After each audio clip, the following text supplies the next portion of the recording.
Hallelujah. प्रभु का धन्यवाद हो, परमेश्वर की स्तुति हो। आइए हम प्रभु का धन्यवाद करेंगे, उसकी तारीफ करेंगे उसकी भलाइयों के लिए। परमेश्वर महान है, प्रियो दयालु है और परमेश्वर हम सबसे प्रेम करते हैं। आज की शाम प्रभु ने हम सबको दी है, सौभाग्य दिया एक बार फिर हम प्रभु के चरणों में बैठ करके उसकी आराधना करने पाएँ। आइए धन्यवाद करेंगे प्रभु का। धन्यवाद पिताजी। Hallelujah hallelujah hallelujah hallelujah. धन्यवाद धन्यवाद धन्यवाद राजाओं के राजा प्रभुओं के प्रभु सर्वशक्तिमान परमेश्वर। हालेलुया। धन्यवाद धन्यवाद यीशु। हालेलुया। धन्यवाद धन्यवाद धन्यवाद धन्यवाद। हालेलुया यीशु। धन्यवाद धन्यवाद धन्यवाद धन्यवाद धन्यवाद धन्यवाद धन्यवाद। हालेलुया। धन्यवाद धन्यवाद धन्यवाद धन्यवाद धन्यवाद प्रभु। हालेलुया। धन्यवाद धन्यवाद धन्यवाद धन्यवाद। हालेलुया। धन्यवाद। हालेलुया। धन्यवाद धन्यवाद धन्यवाद। हालेलुया। धन्यवाद यीशु। हालेलुया। धन्यवाद प्रभु जी। हालेलुया। आपका धन्यवाद करते हैं आज की शाम के लिए। एक बार फिर आपने हम सबको सौभाग्य दिया प्रभु, आपके चरणों में बैठ करके आपकी मधुर वाणी सुनने के लिए। प्रभु जी आपका धन्यवाद पिताजी। हालेलुया। पिताजी हम सबको ऐसे कान दें ताकि हम सुन करके और प्यारे पिताजी जो वचन सुनते हैं उनके अनुसार चलने पाएँ। धन्यवाद प्रभु। पवित्र आत्मा जी आपसे निवेदन करते हैं, आप इन वचनों को सिखाएं समझाएं। धन्यवाद सब बातों के लिए। धन्यवाद के साथ ये प्रार्थना यीशु मसीह के नाम से मांगते हैं, आमीन। हालेलुया। प्रभु का धन्यवाद, परमेश्वर की स्तुति हो। आइए एक भजन गाएंगे, उसके बाद प्रभु के वचन में चलेंगे। कई बार हम ये भजन गाते हैं, हम विश्वास से एक देश देखते हैं जो है सूर्य से अधिक ज्योतिर्मान। वहाँ यीशु कर रहा त्यार सबके लिए रहने का एक स्थान। हम विश्वास से एक देश देखते हैं जो है सूर्य से अधिक ज्योतिर्मान। वहाँ यीशु कर रहा तैयार सबके लिए एक रहने का स्थान। हम विश्वास से एक देश देखते हैं जो है सूर्य से अधिक ज्योतिर्मान। वहाँ यीशु कर रहा तैयार सबके लिए एक रहने का स्थान। थोड़ी देर में वहाँ प्यारो जाकर हम सब मिलेंगे। थोड़ी देर में वहाँ प्यारो जाकर हम सब मिलेंगे। अपने काम से विश्राम करेंगे, दुख और क्लेश तब सब कष्ट होंगे दूर। स्तुति भजन मनोहर वहाँ हम सब गाएंगे हर से भरपूर। अपने काम से विश्राम करेंगे, दुख और क्लेश तब सब कष्ट होंगे दूर। स्तुति भजन मनोहर वहाँ हम सब गाएंगे हर से भरपूर। थोड़ी देर में वहाँ चारों जाकर हम सब मिलेंगे। थोड़ी देर में वहाँ प्यारो जाकर हम सब मिलेंगे। यीशु के साथ रहेंगे वहाँ, संतों के साथ रहेंगे वहाँ। फिर ना होगा संताप ना विलाप। यीशु पहुँचेगा आंसू वहाँ। यीशु के साथ रहेंगे वहाँ, संतों के साथ रहेंगे वहाँ, फिर ना होगा संताप ना विलाप, यीशु पहुँचेगा आंसू वहाँ, थोड़ी देर में वहाँ, प्यारो जाकर हम सब मिलेंगे, थोड़ी देर में वहाँ, प्यारो जाकर हम सब मिलेंगे, प्यारो जाकर हम सब मिलेंगे। हालेलुया। प्रभु का धन्यवाद, परमेश्वर की स्तुति हो। प्रियो, प्रभु के वचन में हम देखते हैं कि जब हम ये दुनिया छोड़ करके जाएंगे तो हमारे लिए एक आनंद का समा होगा। आनंद का विषय है ये दुनिया को छोड़ के जाना। दुनिया के उन लोगों के लिए बड़ा ही शोक भरा, दुख भरा समय होगा जो लोग प्रभु पर विश्वास नहीं करते, परंतु जो लोग प्रभु पर विश्वास करके उसकी इच्छा के अनुसार अपना जीवन व्यतीत करते हैं, उनके लिए बड़ा आनंद का समय होगा। आइए हम आज अपने विषय में चलेंगे। प्रभु के वचन से हम देखने जा रहे हैं 7 प्रकार के मुकुट। शायद आपने पहले ये बात ना सुनी हो, परंतु आज प्रभु के वचन में हम देखने जा रहे हैं ये 7 प्रकार के मुकुट किन लोगों के लिए हैं। इनाम है ये विश्वासियों के लिए। ये थोड़ा प्रभु के वचन में चलेंगे और मैं सोचता हूँ कि एक वचन की क्लास में ये विषय पूरा नहीं हो पाएगा, इसलिए हम 2 क्लास लेंगे, क्योंकि इसको थोड़ा सा व्याख्या के रूप में समझना पड़ेगा। आइए हम प्रभु के वचन में चलेंगे और हम देखते हैं 7 प्रकार के मुकुट कौन से हैं। सबसे पहले याकूब की पत्री और उसका 1 अध्याय उसका 12 वचन हम पढ़ेंगे। वचन के अंदर लिखा है, धन्य है वह मनुष्य जो परीक्षा में स्थिर रहता है, क्योंकि खरा निकल कर जीवन का मुकुट पाएगा, जिसकी प्रतिज्ञा प्रभु ने अपने प्रेम करने वालों से की है। प्रभु का धन्यवाद, परमेश्वर की स्तुति हो। प्रियो, परमेश्वर के वचन में लिखा है, धन्य है वह मनुष्य जो क्या करता है, परीक्षा में स्थिर रहता है।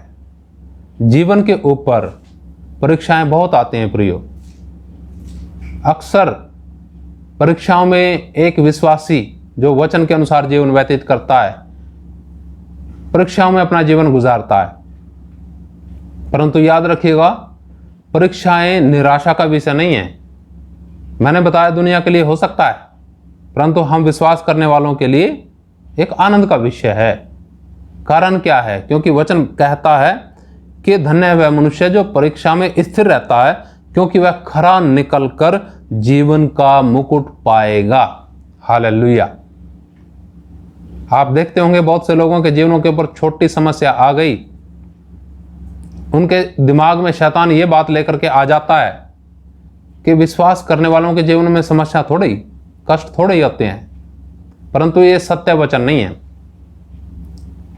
हमने पिछले दिनों गीत गाया, आप भी गाते होंगे अपने घरों के अंदर, कांटों भरे पथ पर हम चलेंगे, कोई चुभन ना होगी हमको। प्रियो, मसीह का रास्ता फूलों भरा नहीं है, ये कांटों भरा है। कारण है उसका, कारण यह है कि उस कांटों भरे पथ पर चलते हुए, बियाबान रूपी जंगल में चलते हुए, हमारा स्वभाव, भौतिक स्वभाव, सांसारिक स्वभाव मसीह के समान होने लग जाए। हालेलुया। कई लोग सोचते हैं हमारे लिए श्राप है। प्रियो, यीशु मसीह ने आपके पाप और सारे श्राप क्रूस पर चढ़ करके तोड़ दिए। हालेलुया। अब क्या है, जब हम उसके रास्ते पर चलते हैं, रास्ते पे चलने में कष्ट आते हैं, मुसीबत आती हैं, समस्याएं आती हैं, परीक्षाएं आती हैं, परखता है परमेश्वर उनके जरिए से कि देखते हैं ये विश्वास में कितना अडिग रहता है। परमेश्वर को सब पता है, परंतु परमेश्वर उन लोगों को दिखाता है जो बहुत जोर जोर से हालेलुया, तारीफ तारीफ, ये अपने आप को बड़ा धार्मिक दिखाते हैं। उन लोगों के जीवन में जब परीक्षाएं आती हैं, परमेश्वर उन्हें परीक्षाओं के जरिए से दिखाता है कि देखो इन परीक्षाओं में, कष्टों में तुम्हारा व्यवहार कैसा है, क्या ये व्यवहार तुम्हारे विश्वास के साथ मिलता है? फिर व्यक्ति के समझ में आता है कि सच्चाई क्या है। परंतु याद रखिएगा, परीक्षाओं के बाद है क्या? परीक्षाओं के बाद लिखा वचन के अंदर जीवन का मुकुट है। वो जीवन का मुकुट किसके लिए है? जो परीक्षा में स्थिर रहता है। और आगे लिखा है वचन के अंदर, प्रभु ने जिसकी प्रतिज्ञा किससे की है? प्रेम, अपने प्रेम करने वालों से की है। याद रखिएगा,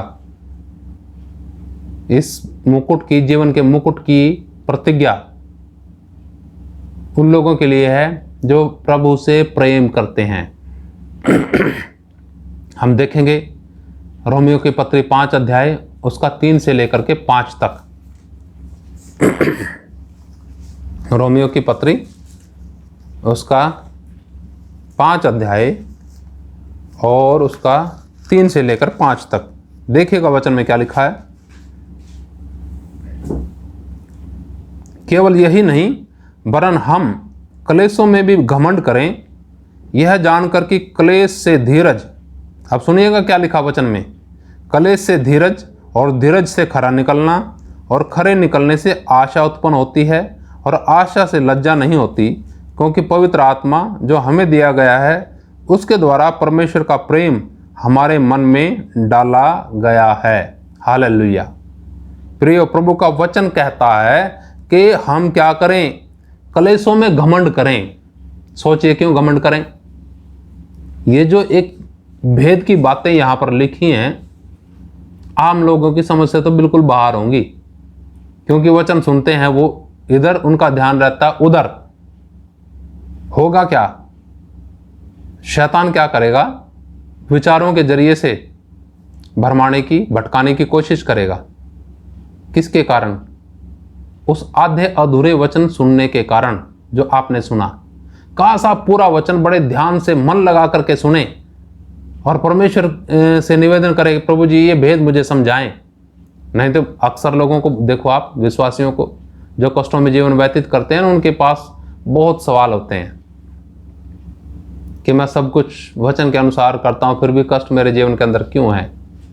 यहां पर स्पष्ट बताया गया, लिखा है हम कष्टों में क्या करें? क्लेशों में भी घमंड करें, यह जानकर कि क्लेश से धीरज, क्लेश से क्या होता है? धीरज उत्पन्न होता है और धीरज से खरा निकलना और खरा निकलने से आशा उत्पन्न होती है। और वचन कहता आशा से लज्जा नहीं होती, क्योंकि पवित्र आत्मा जो हमें दिया गया है उसके द्वारा परमेश्वर का प्रेम हमारे मनों में डाला गया। जब हम प्रभु के रास्ते पर चलते हैं प्रियो, परीक्षाओं के दौरान, बहुत सी बातों के दौरान, अगर ये प्रेम मनों के अंदर ना हो तो जीवन के अंदर सवाल जरूर खड़े हो जाएंगे।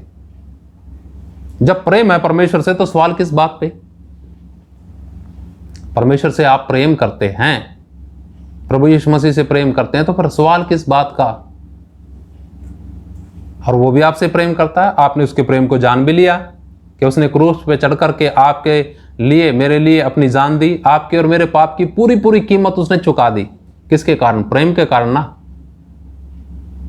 वचन में लिखा ना यूहन्ना 3:16 में, परमेश्वर ने जगत से ऐसा प्रेम किया कि उसने अपना इकलौता पुत्र दे दिया, ताकि जो कोई उस पर विश्वास करे वह नाश ना हो परंतु अनंत जीवन पाए। हालेलुया। प्रिय, परमेश्वर ने प्रेम किया और वही प्रेम पवित्र आत्मा के जरिए से आपके और मेरे मन के अंदर डाला गया। काश हम उसे समझें, उसके प्रेम को समझें और उसके प्रेम के द्वारा प्रेरित हों, उत्साहित हों हर एक उस कठिनाई में, परेशानियों में जो आपके ऊपर आती है। हालेलुया।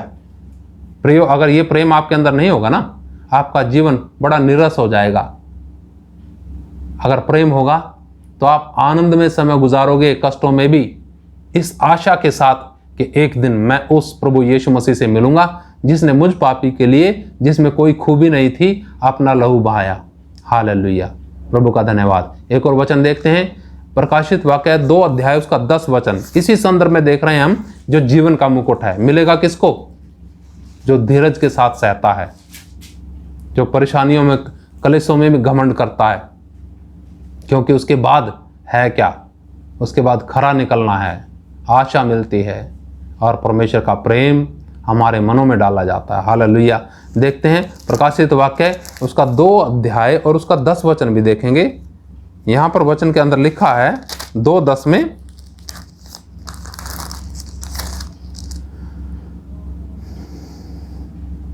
जो दुख तुझको झेलने होंगे उनसे मत डर, क्योंकि देखो शैतान तुम में से कुछ को जेल खाने में डालने पर है, ताकि तुम परखे जाओ और तुम्हें उस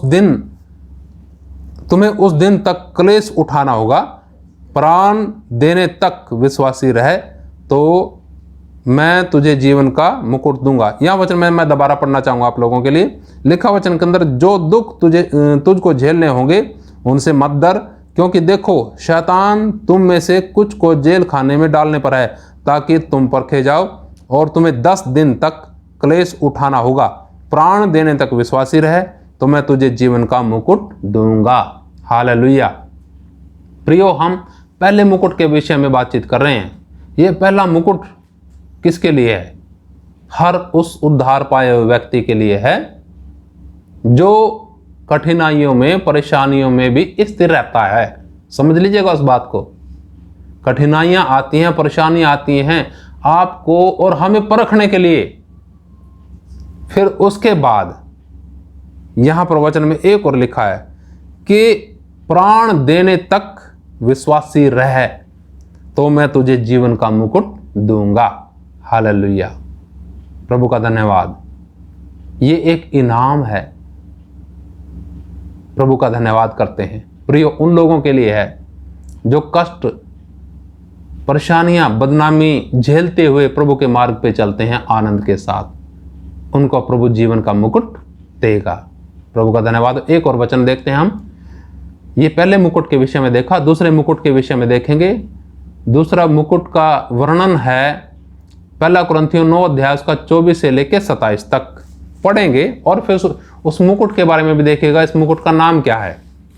मैं भी नाम नहीं बताऊंगा, पहले का नाम मैंने जरूर बता दिया था, परंतु आप सुनिएगा, उसी वचन में आपको उसका नाम भी स्पष्ट हो जाएगा। 1 कुरिन्थियों 9 अध्याय और उसका 24 से 27 तक वचन में लिखा है, क्या तुम नहीं जानते कि दौड़ में तो दौड़ते सभी हैं, परंतु इनाम एक ही ले जाता है। तुम वैसे ही दौड़ो कि जीतो। हर एक पहलवान सब प्रकार का संयम करता है। वे तो एक मुरझाने वाले मुकुट को पाने के लिए यह सब करते हैं, परंतु हम तो उस मुकुट के लिए करते हैं जो मुरझाने का नहीं। इसलिए मैं तो इसी रीति से दौड़ता हूं, परंतु लक्ष्यहीन नहीं। मैं भी इसी रीति से मुक्कों से लड़ता हूं, परंतु उसके समान नहीं जो हवा पीटता हुआ लड़ता है। परंतु मैं अपनी देह को मारता, कूटता और वश में लाता हूं, ऐसा ना हो कि औरों को प्रचार करके मैं आप ही किसी रीति से निकम्मा ठहरूं। प्रभु का धन्यवाद। प्रियो, परमेश्वर की स्तुति करते हैं। इस मुकुट का नाम यहां पर आता है ना मुरझाने वाला मुकुट। उसको इंग्लिश में बोलते हैं इम्पेरिशेबल क्राउन, ना मुरझाने वाला मुकुट। ये ना मुरझाने वाला मुकुट किसको मिलेगा? ये उसको मिलेगा। इसमें भी वही बात मैं कहना चाहूंगा, जिन लोगों ने उद्धार पाया, विश्वास करके यीशु मसीह पर उद्धार पा करके जो लोग चले हैं, जो लोग इस दौड़ में शामिल हुए हैं, रेस में। लिखा ना वचन में स्पष्ट बताया ना, क्या तुम नहीं जानते कि दौड़ में तो दौड़ते सभी हैं। यानी इस दौड़ में दौड़ने के लिए कुछ और करना है। पहले क्या करना पड़ेगा? इसमें अविश्वासी नहीं दौड़ सकता। यह दौड़ है ही नहीं अविश्वासियों के लिए। बेशक वो करते रहें, सब कुछ करते रहें, उसकी क्वालिफिकेशन है कुछ इस दौड़ में शामिल होने के लिए।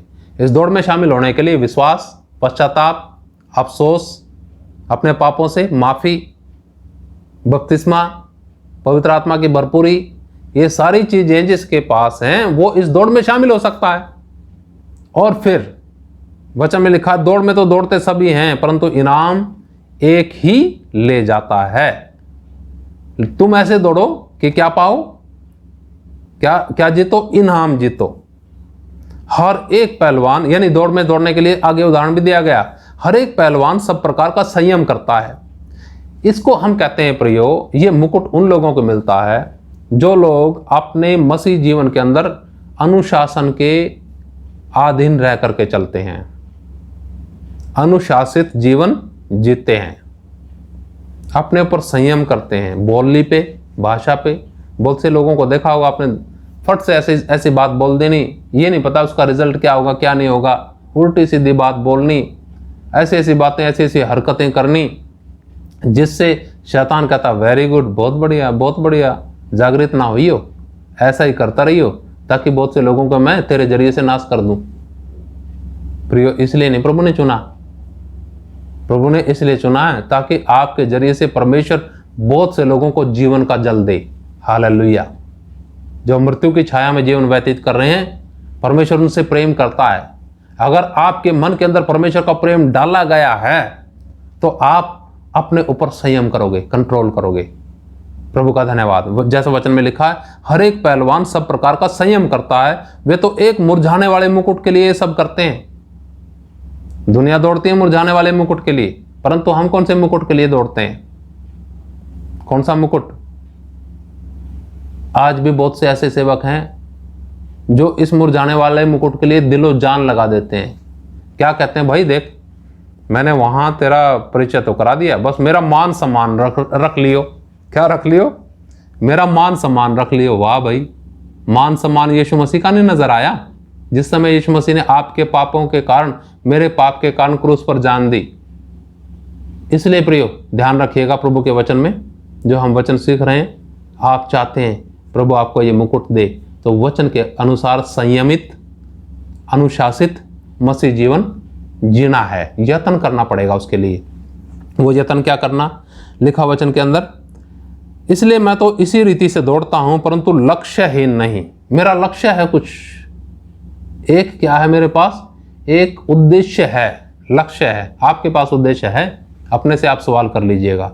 मुझे नहीं पता, मैं तो आपको उत्साहित करता हूं ताकि आप आत्मिक जीवन में सरगर्म हों, आत्मिक लक्ष्य हों। दुनियावी भौतिक बहुत लक्ष्य होंगे, दुनिया के अंदर आपने बड़े लक्ष्य बनाए होंगे, बाल बच्चों के लिए भी बनाए होंगे, सबके लिए बनाए होंगे। क्या आत्मिक लक्ष्य है? आत्मिक लक्ष्य है क्या? थोड़ा क्लियर करिएगा, समझिएगा। वचन में आगे लिखा, परंतु उसके समान नहीं लिखा, लक्ष्यहीन नहीं, मैं भी इसी रीति से मुक्कों से लड़ता हूं, परंतु उसके समान नहीं जो हवा को पीटता हुआ लड़ता है। हवा में मुक्के नहीं चलाता, परंतु मैं अपनी देह को मारता, कूटता और वश में लाता हूं। हालेलुया। प्रियो, कितने लोग ऐसा प्रयत्न करते हैं, कितने लोग इस प्रयत्न में हैं कि जो देह के अंदर हमारे बड़े ही अभिलाषाएं और बड़ी ही बुराइयां छिपी हुई हैं, विचारों के अंदर बड़ी बुराइयां छिपी हैं, क्या हम उनको मारते, कूटते हैं और वश में लेके आते हैं? क्या यत्न करते हैं? या एकदम से कह देते हैं यीशु मसीह ने सब कुछ क्या कर लिया? उठा लिया, अब तो मुझे कोई जरूरत नहीं है ना, अब तो मुझे मौज करने की जरूरत है। शैतान ऐसे विचार डालेगा। सचमुच यीशु मसीह ने अपना कार्य संपूर्ण किया, हालेलुया, पर आपको उस रास्ते पे खड़ा कर दिया जो रास्ता आपको स्वर्ग पहुंचाएगा। चलना तो आपको पड़ेगा उस पर, यत्न तो आपको करना पड़ेगा उस पर, संयम तो आपको करना पड़ेगा उस पर, अनुशासन तो आपको रखना पड़ेगा उसके लिए। अपने देह को मारना, कूटना तो आपको पड़ेगा। अपनी देह के अंदर जो अभिलाषाएं हैं, ख्वाहिशें हैं, बड़ी बड़ी ख्वाहिशें हैं। ऐसे ऐसे सेवकों को देखा मैंने जिनकी बुद्धि बिल्कुल भ्रष्ट हो गई और उनकी बुद्धि को पूरा जकड़ लिया शैतान ने। वो लोग क्या करते हैं? बढ़ते जाते हैं, बढ़ते जाते हैं। आज मैंने फ़ोन लिया 50,000 का, कल मैं लूँगा 1 लाख का, और आज मैंने बाइक ली 70,000 की, कल मैं लूँगा 1.5 लाख की। कौन से हैं? किसके सेवक हैं? मैं नहीं ऐसे सेवकों को समझता कि मसीह के सेवक हैं। ये अपने पेट के सेवक हैं या मान सम्मान के सेवक हैं। इन्होंने मसीह जीवन को समझा नहीं है क्या? मसीह जीवन एक मुसाफिर की तरह का जीवन है। अपनी देह को वश में लाने का अर्थ क्या है? किन लोगों को मिलेगा ये मुकुट? जो कभी मुरझाएगा नहीं। हालेलुया। ना मुरझाने वाला मुकुट प्रियो आपके लिए परमेश्वर ने रखा है। बस करना क्या है? यत्न करना है, लक्ष्य सामने रख के। लक्ष्य हमारा क्या है? हम परमेश्वर के साथ क्या करें? विचारों में और उसकी समानता स्वरूप में एक हो जाएं। हालेलुया। उसका समानता स्वरूप हमारे अंदर निखरने पाए, उसका प्रेम हमें बढ़ने पाए, उसके साथ हमारा घनिष्ठ आत्मिक संगति होने पाए, आत्मिक संबंध होने पाए। हालेलुया। ये हमारा लक्ष्य है। जब व्यक्ति इस प्रकार से अपना जीवन व्यतीत करेगा तब दूसरों को ठेस पहुंचाने की कोशिश करेगा, गालियां बकेगा दूसरों को, अपना क्रोध निकालेगा, अपना बदला लेने की भावना उसके अंदर होगी। मैं सोचता हूं ऐसे लोगों के अंदर तो नहीं होगी। ऐसे लोग अपने आप को जांचेंगे, बोलेंगे कोई बात नहीं, मेरे अंदर भी कमी है। उनको दूसरे की कमी नजर नहीं आएगी, अपनी नजर आएगी। प्रभु का धन्यवाद। तो प्रियो, ये ना मुरझाने वाला मुकुट परमेश्वर ने आपके लिए रखा है। वंचित मत होइएगा, यत्न करिएगा, अपनी देह के अंदर ख्वाहिशों को क्या करिएगा, मारिएगा, कंट्रोल करके उसको वश में लेके आइएगा, मसीह के अधीन करिएगा। प्रभु का धन्यवाद। एक और वचन देखते हैं इसमें, इब्रानियों की पत्री उसका 12 अध्याय और 1 वचन। इब्रानियों की पत्री 12 अध्याय 1 वचन देखते हैं। यहां पर लिखा है, इस कारण जबकि गवाहों का ऐसा बड़ा बादल हमको घेरे हुए है, तो आओ हर एक रोकने वाली वस्तु और उलझाने वाले पाप को दूर करके वह दौड़ जिसमें हमें दौड़ना है, धीरज से दौड़ें। हालेलुया। ये मुकुट प्रियो उन लोगों को नहीं मिलेगा जो लोग अपना संसार के अंदर शरीर की पूरी ख्वाहिशों को पूरा कर रहे हैं, परंतु किसको? जो रोकने वाली वस्तु और उलझाने वाले पाप को दूर करके उस दौड़ में जिसमें उन्हें दौड़ना चाहिए, सबसे पहले क्लियर होना चाहिए, स्पष्ट होना चाहिए कि हम किस दौड़ में हैं। बहुत से लोगों को पता ही नहीं है किस दौड़ में शामिल हैं। वो कहते हैं हम प्रभु की दौड़ में शामिल हैं शैतान संसार की दौड़ में शामिल पूरे। जैसे संसार चलता पूरा वैसे ही करते हैं, पूरा स्टाइल दिखाएंगे। उस पर भी व्हाट्सएप पे मैं देखता हूँ ना बहुत से लोगों का, मैंने किसी का स्टाइल देखा, किसी पास्टर के ऐसे ही किसी का देखा तो ओहो, मैंने कहा ये तो लगते नहीं, तो देखा नजर से ओहो ये तो ये हैं। आप समझे? तो संसार की दौड़ में शामिल हैं या उस दौड़ में शामिल है जिसमें शामिल होना चाहिए। वचन वही कहता है, इस कारण जबकि गवाहों का ऐसा बड़ा बादल हमको घेरे हुए है, तो आओ हर एक रोकने वाली वस्तु और उलझाने वाले पाप को दूर करके वह दौड़ जिसमें हमें दौड़ना है, धीरज से दौड़ें। आपको मालूम है किस दौड़ में दौड़ना है? इस संसार की दौड़ में नहीं। हमने जो प्रभु ने हमारे लिए निर्धारित की है, जो हमें प्रभु से मिलने में सहायक है, जो एक एक कदम हमें प्रभु की तरफ लेके जाती है, एक एक कदम हमारा सिय्योन की तरफ बढ़ता जाता है। उस दौड़ में हमें क्या करना? धीरज से दौड़ना। रोकने वाली वस्तुएं आएंगी, उलझाने वाले पाप आएंगे। अभी हमने कई बार इस विषय को लिया है, फिर आगे इस विषय को लेंगे। ये हमारा विषय नहीं है। विषय हमारा है 7 प्रकार के मुकुट, जिसमें हमने पहला मुकुट देखा जीवन का मुकुट, दूसरा हम देख रहे हैं ना मुरझाने वाला मुकुट। तो यही 2 मुकुट के विषय में ही मैं सोच रहा हूं देख सकते हैं। एक और हम देखेंगे और हम समाप्ति की तरफ जाएंगे। तो पहला मुकुट किसको मिलेगा? हमने अभी देखा वचन में। दूसरा मुकुट किसको मिलेगा? ये अभी हमने देखा, इब्रानियों 12:1 में भी देखा और रोमियो 9 अध्याय उसका 24 से लेकर 27 तक देखा। प्रभु का धन्यवाद। एक और हम देख करके समाप्ति की तरफ जाएंगे। निकाल लीजिएगा पहला थिस्सलुनीकियों 2 अध्याय 19 से लेकर 20 तक। पहला थिस्सलुनीकियों 2 अध्याय 19 से लेकर 20 तक।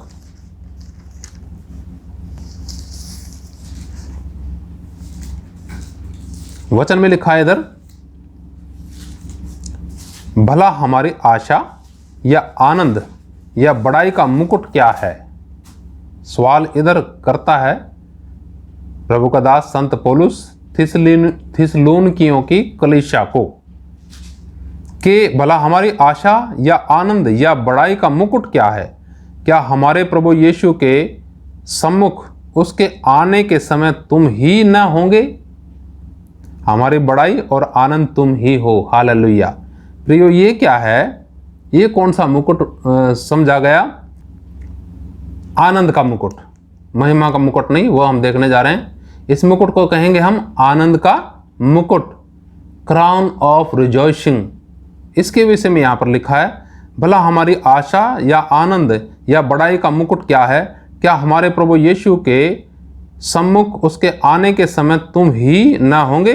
हमारी बड़ाई और आनंद तुम ही हो। किसके विषय में यहाँ पर संत पौलुस बात करता है? प्रियो, उन लोगों के विषय में संत पौलुस यहाँ पर बात करता है जो लोग संत पौलुस के द्वारा यीशु मसीह पर विश्वास किए हैं। अब आप इस बात को समझते होंगे, ये मुकुट किन लोगों को मिलेगा? प्रियो, ये मुकुट उन लोगों को मिलेगा